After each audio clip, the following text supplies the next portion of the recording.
प्रभु तेरी वाणी जीवन की रोटी, नैनों की ज्योति अंधेरा मिटाती।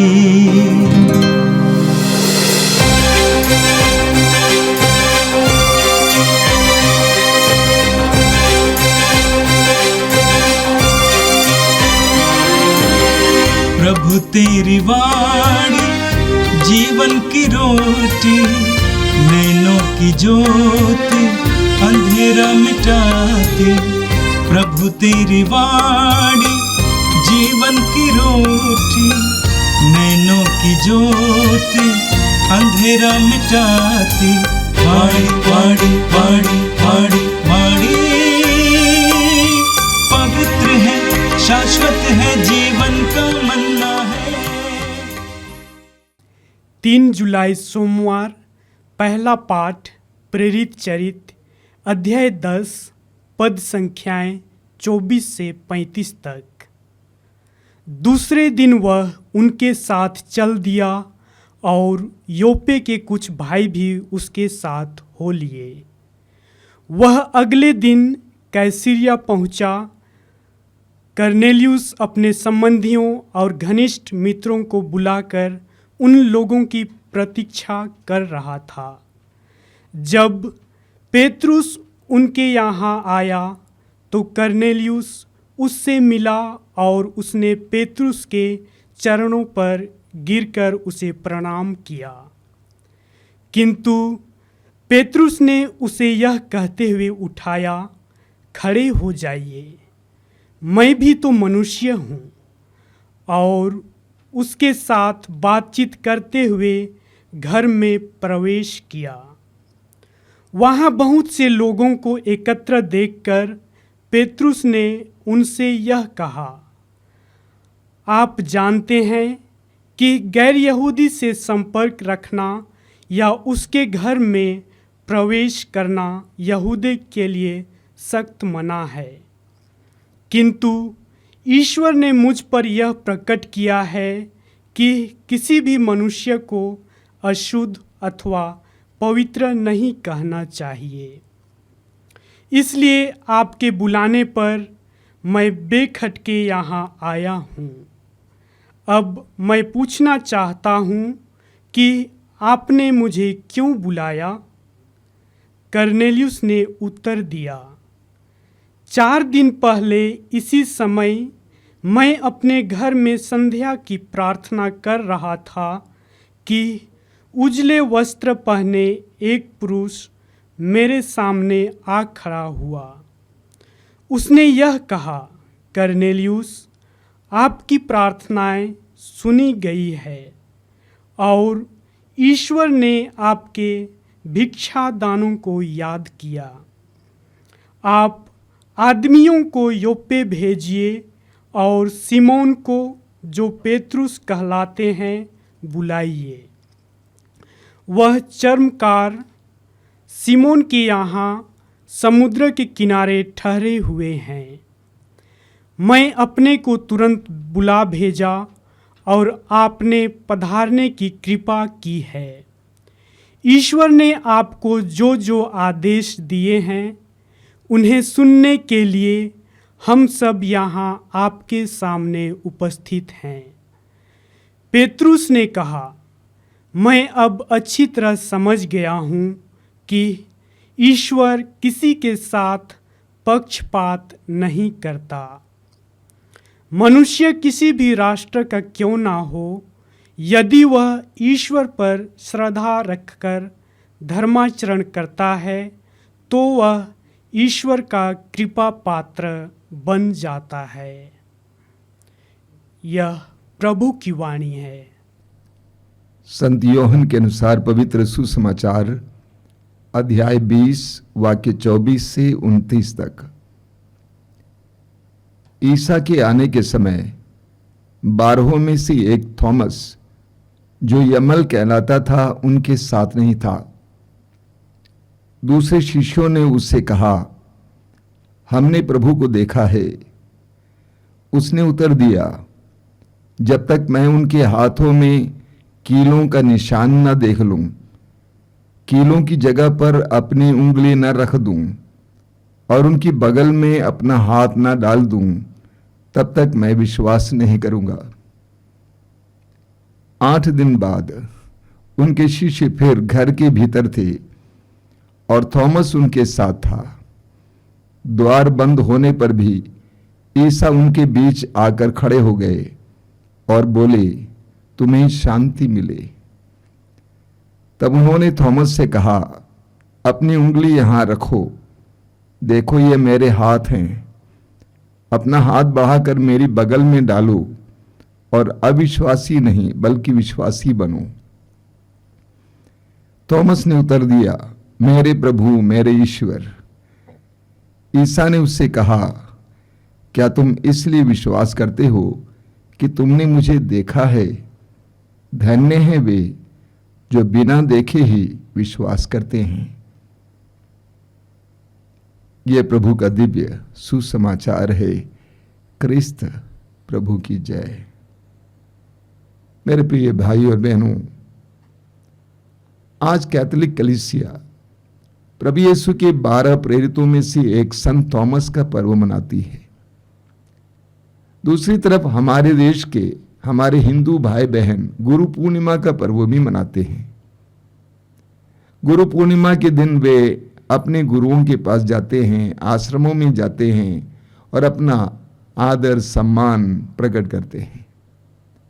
हमारे आश्रम में भी आज सैकड़ों की संख्या में लोग आएंगे सदगुरु यीशु की वाणी सुनने के लिए और उसके सेवक सेविकाओं को सम्मान और आदर अर्पित करने के लिए।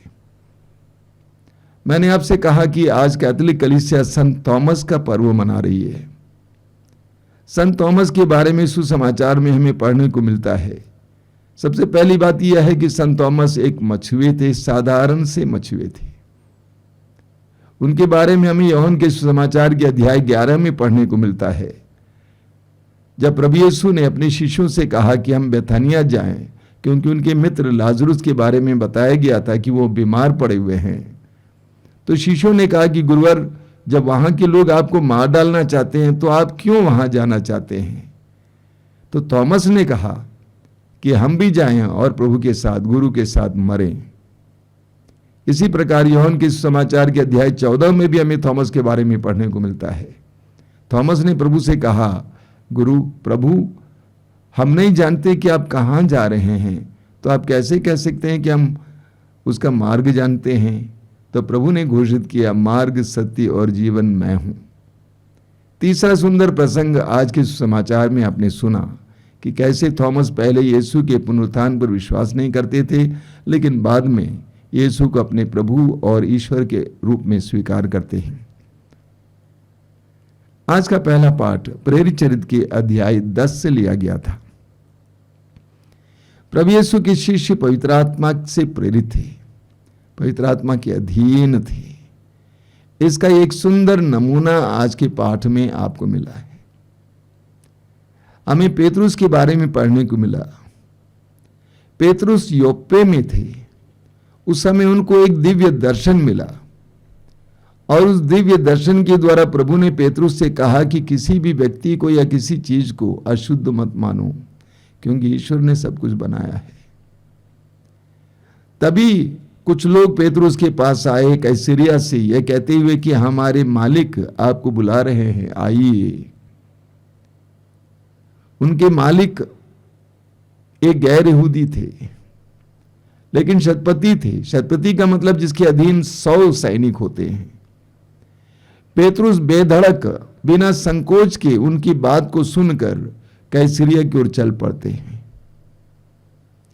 और वहां कॉर्नेलियुस के घर पे प्रवेश करते हैं। कॉर्नेलियुस ने पेतरुस का अभिवादन किया। उसके बाद पेतरुस ने उनसे क्या कहा सुनिएगा। पेतरुस ने उनसे कहा, आप जानते हैं कि गैर यहूदी से संपर्क रखना या उसके घर में प्रवेश करना यहूदी के लिए सख्त मना है, किंतु ईश्वर ने मुझ पर यह प्रकट किया है कि किसी भी मनुष्य को अशुद्ध अथवा अपवित्र कहना नहीं चाहिए। इसलिए आपके बुलाने पर मैं बैग खटके यहां आया हूं। अब मैं पूछना चाहता हूं कि आपने मुझे क्यों बुलाया। यहूदियों के लिए सख्त कानून था, नियम था कि वे गैर यहूदियों के घरों में नहीं जाएंगे, लेकिन पेतरुस ने उस नियम को तोड़ा, लोगों की सोच को तोड़ा और बिना संकोच किए गैर यहूदी के घर गया, क्योंकि पवित्र आत्मा ने उसे प्रेरित किया। अब पेतरुस पवित्र आत्मा के अधीन हो गया। अब सुनिए कॉर्नेलियुस क्या बोलता है। कॉर्नेलियुस ने उत्तर दिया, 4 दिन पहले इसी समय मैं अपने घर में संध्या की प्रार्थना कर रहा था कि उजले वस्त्र पहने एक पुरुष मेरे सामने आ खड़ा हुआ। उसने यह कहा, कॉर्नेलियुस, आपकी प्रार्थनाएं सुनी गई हैं और ईश्वर ने आपकी भिक्षादानों को याद किया। आप आदमियों को यप्पे भेजिए और सीमोन को, जो पेतरुस कहलाते हैं, बुलाइए। देखिए बहुत सुंदर बात है। कॉर्नेलियुस कहते हैं कि 4 दिन पहले इसी समय मैं अपने घर में संध्या की प्रार्थना कर रहा था। अब कॉर्नेलियुस एक यहूदी नहीं थे, अविश्वासी थे। इसके बावजूद वो प्रार्थना किया करते थे, निश्चित रूप से प्रार्थना किया करते थे, नियमित रूप से प्रार्थना किया करते थे। संध्या की प्रार्थना कर रहा था। कॉर्नेलियुस एक बहुत बड़े पद पे थे, एक शतपति थे जिसके अधीन 100 सैनिक थे। अच्छा पद है, इसके बावजूद वो प्रार्थना किया करते थे। गैर यहूदी होने के बावजूद, पद पर होने के बावजूद वो प्रार्थना किया करते थे। मुझे देखने को मिला है बहुत सारे विश्वासी और मसीही लोग, जब उनके जीवन में धन आ जाता है, उनको अधिकार मिलता है, पद मिलता है, तो प्रभु को भूल जाते हैं, प्रार्थना को गौण समझते हैं, तुच्छ समझते हैं। कॉर्नेलियुस को देखिए। कॉर्नेलियुस कहते हैं कि एक उजले वस्त्र पहने व्यक्ति ने मुझसे कहा, आपकी प्रार्थनाएं सुनी गई हैं, आपके भिक्षादान के कार्य ईश्वर ने देख लिया है, सीमोन को बुलाओ। बहुत सुंदर उदाहरण है हम विश्वासियों के लिए। आगे हम पढ़ेंगे, कॉर्नेलियुस को सीमोन ने वचन सुनाया। पेतरुस ने कहा, मैं अब अच्छी तरह समझ गया हूं कि ईश्वर किसी के साथ पक्षपात नहीं करता। पेतरुस ने देखा कि कैसे लोगों ने वचन सुना। पेतरुस कहते हैं कि मैं अच्छी तरह समझ गया हूं कि ईश्वर किसी के साथ पक्षपात नहीं करता। मनुष्य किसी भी राष्ट्र का क्यों न हो, यदि वो ईश्वर पर श्रद्धा रखकर धर्माचरण करता है तो वह ईश्वर का कृपा पात्र बन जाता है। इस वचन को एक बार और सुने। पेतरुस कहते हैं, मनुष्य किसी भी राष्ट्र का क्यों न हो, यदि वो ईश्वर पर श्रद्धा रखकर धर्माचरण करता है तो वह ईश्वर का कृपा पात्र बन जाता है। बहुत से मसीही लोग कहते हैं ईश्वर का कृपा पात्र बनने के लिए बपतिस्मा स्वीकार करना जरूरी है, मसीही बनना जरूरी है। मैंने बहुत से ऐसे मसीहियों को देखा है जो स्वर्ग के लायक जीवन नहीं बल्कि यहीं नरक का जीवन जीते हैं। बात बपतिस्मा की नहीं है, बात जीवन की है, समर्पण की है, भक्ति की है, ईश्वर के प्रति समर्पण की है। पेतरुस कहते हैं, मनुष्य किसी भी राष्ट्र का क्यों ना हो, यदि वो ईश्वर पर श्रद्धा रखकर धर्माचरण करता है तो वो ईश्वर का कृपा पात्र बन जाता है। कॉर्नेलियुस हमारे लिए एक सुंदर उदाहरण है। अविश्वासी गैर यहूदी होने पर भी वह ईश्वर पर श्रद्धा रखते थे, प्रार्थना करते थे, वचन सुनना चाहते थे, धर्माचरण करते थे। इतने बड़े पद पे होने के बावजूद ईश्वर के अधीन जीवन जीते थे। हम इस उदाहरण को अपनावें। और आज का सुसमाचार यूहन्ना के सुसमाचार की अध्याय 20 से लिया गया था। मैंने कहा कि आज संत थॉमस का पर्व है, इसलिए संत थॉमस से जुड़ा हुआ अंश आज के सुसमाचार में हमने सुना। ईसा के आने के समय 12 में से एक थॉमस, जो यमल कहलाता था, उनके साथ नहीं था। दूसरे शिष्यों ने उससे कहा, हमने प्रभु को देखा है। उसने उत्तर दिया, जब तक मैं उनके हाथों में कीलों का निशान ना देख लूं, कीलों की जगह पर अपनी उंगली ना रख दूं और उनके बगल में अपना हाथ ना डाल दूं, तब तक मैं विश्वास नहीं करूंगा। थॉमस विश्वास करने से इनकार करता है। इसके कई पक्ष हैं। एक पक्ष यह हो सकता है कि थॉमस के अंदर विश्वास की कमी थी, लेकिन मैं दूसरे ढंग से देखना चाहता हूं। थॉमस दूसरों की बातों पर निर्भर विश्वास रखना नहीं चाहता था। थॉमस व्यक्तिगत रूप से यीशु को देखना और अनुभव करना चाहता था। कभी कभी हमारा विश्वास दूसरों का दिया हुआ विश्वास होता है। धर्म शिक्षा के समय बताया गया, स्वामी जी ने बताया, फादर ने बताया, फलाने ने बताया, हमारा व्यक्तिगत अनुभव नहीं होता है। सुसमाचार में हम पढ़ते हैं, यीशु से मिलने के बाद अंद्रेस ने जाकर अपने भाई सीमोन से कहा, क्या कहा? हमने मसीहा को पाया है। We have found the messiah. एक विश्वासी वो है, एक मसीही वो है जिसने यीशु को पाया है। यीशु के बारे में जानने वाला नहीं, दूसरों की बातों के अनुसार अपना जीवन जीने वाला नहीं, बल्कि यीशु से मिलने वाला। तो सकारात्मक दृष्टिकोण से देखा जाए तो थॉमस ने सही कहा, मैं देखना चाहता हूं, मैं छूना चाहता हूं, मैं अनुभव करना चाहता हूं। आगे लिखा हुआ है, 8 दिन बाद उनके शिष्य फिर घर के भीतर थे और थॉमस उनके साथ था। द्वार बंद होने पर भी यीशु उनके बीच आकर खड़े हो गए और बोले, तुम्हें शांति मिली। तब उन्होंने थॉमस से कहा, अपनी उंगली यहां रखो, देखो ये मेरे हाथ हैं, अपने हाथ बढ़ाकर मेरी बगल में डालो और अविश्वासी नहीं बल्कि विश्वासी बनो। अविश्वासी नहीं बल्कि विश्वासी बनो। जवाब क्या था? थॉमस ने उत्तर दिया, मेरे प्रभु मेरे ईश्वर। एक बार थॉमस ने देख लिया, थॉमस ने कहा कि मेरे प्रभु मेरे ईश्वर। आप मेरे प्रभु हैं, आप मेरे ईश्वर हैं।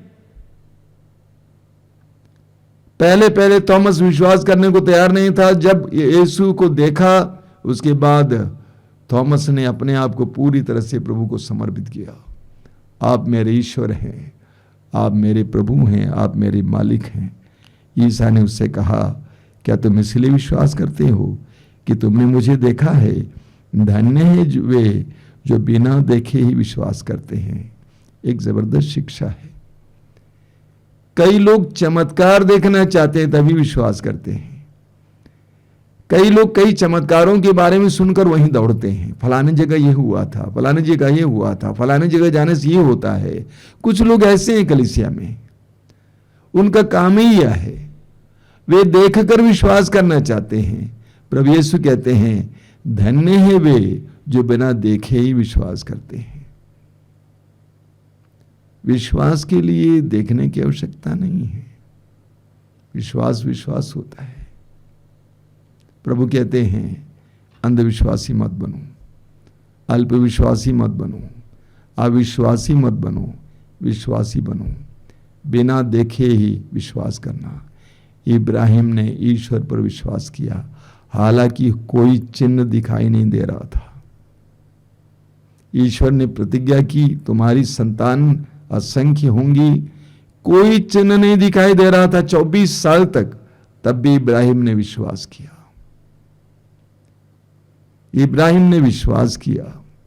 इब्रानी अध्याय 11 वाक्य 1 में संत पौलुस कहते हैं, विश्वास उन बातों की स्थिर प्रतीक्षा है जिनकी हम आशा करते हैं और उन बातों के अस्तित्व के बारे में दृढ़ धारणा है जिनको हम नहीं देखते हैं।